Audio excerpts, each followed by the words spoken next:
varsity Gulub kalain kapalewi Lungat may kalapangay Diyan Restaurants na bahul kagaldawi Join Bendalam Join Bendalam Kadzong sabi mo henu mga mel hoy ta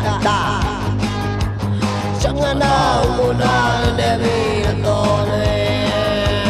Anong bagay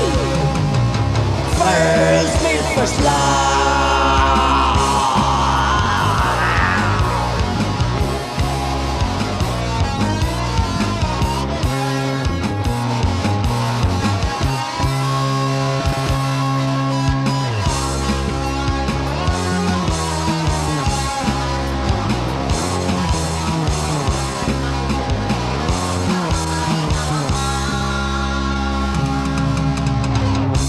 dâu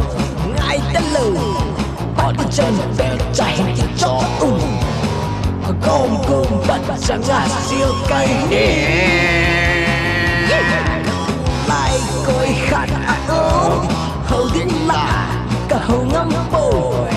cả đó là để khi là cả khắp tay chuyện phần này luôn nên cả hôm nay phải luôn nam đi lại hầm chỉ dấu chuông cả hồ nguyên một sẽ tu cả xây tay